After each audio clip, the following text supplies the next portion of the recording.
Do you have a fear of riding your horse? If you do, then these 7 steps that I'm going to give you today will definitely help you with your fear.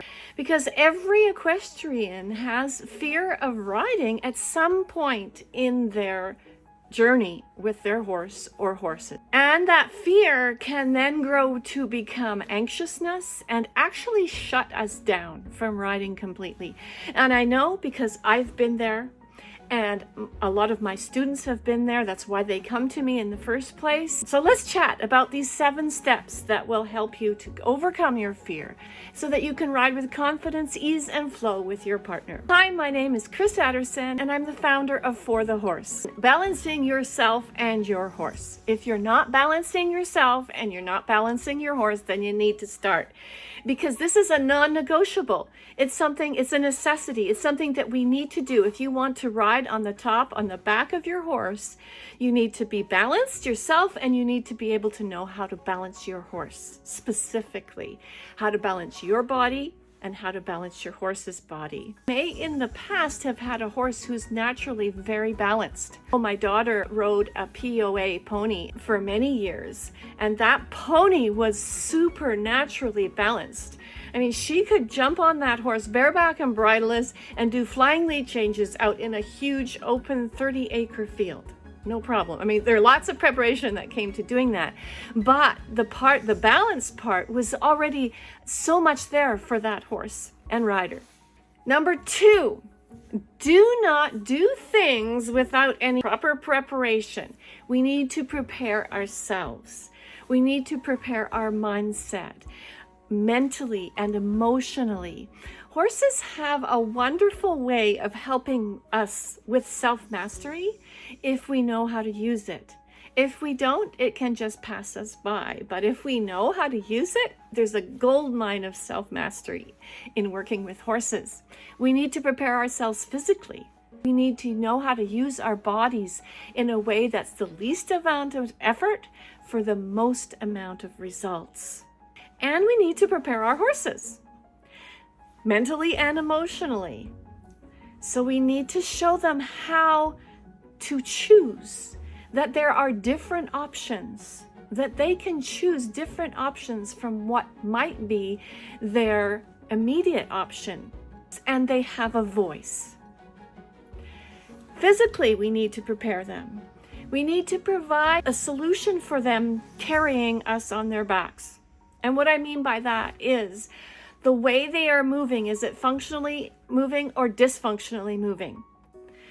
We can help them to get closer to functional movement so that they too are using the least amount of effort to get the most amount of movement, or the most amount of support, or the most amount of flexibility, or the most amount of suppleness, whatever it is that is specific to your horse. Number 3 is listen to your intuition. How many times have you not listened to yourself? Have you heard that voice in your head or that feeling in your gut and you just didn't listen? I know, because I've done that too and spent many years not realizing that that was happening. So when we have a major fear around riding, we've actually lost our self-trust. So we need to learn again how to trust to ourselves, how to listen to ourselves. And when we do that, that will keep us safe and secure. Number 4 is to only take advice from people you really trust. What we really need is wisdom. We really need to craft our wisdom. We need to take our knowledge and convert that into wisdom. The way we do that for riders is to find somebody you truly trust, somebody who is genuine, somebody who is the real deal, somebody who's working at this constantly in their own life, somebody who is authentically invested in your horse and your welfare, not egos, not narrow viewpoints because of their narrow background and what they say is right and everything else is wrong. Number 5 is to accept to go slowly. And this can be super difficult for us riders, can't it? Especially if we're type A personalities. Small, tiny, incremental steps add to huge breakthroughs over time. And really, it doesn't need to take so much time. It can take hardly any time to reach huge breakthroughs. Number 6 is to listen to your horse and never get into a fight.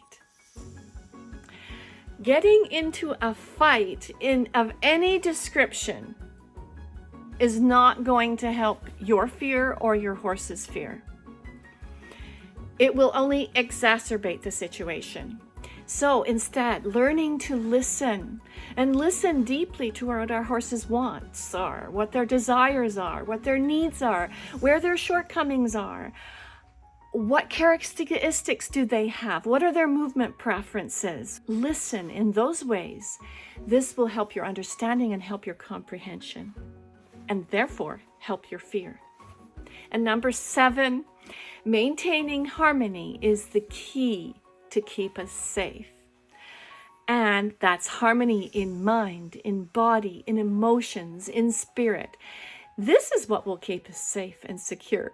And this is one reason why I love riding so much. And it's because of the person you have to become to ride well. Who do you need to become to feel your horse? Truly feel your horse. Who do you need to become to be courageous and be that awesome partner for your horse? Who do you need to become to be unstoppable with your horse? And this is what we teach in our program. If you would like help with any of these 7 steps that I've talked about today, there'll be a link somewhere around this video. You can click on the link and join a chat with us, and we'll see how we can help you and your horse. I appreciate your time and your effort to be here. Bye for now.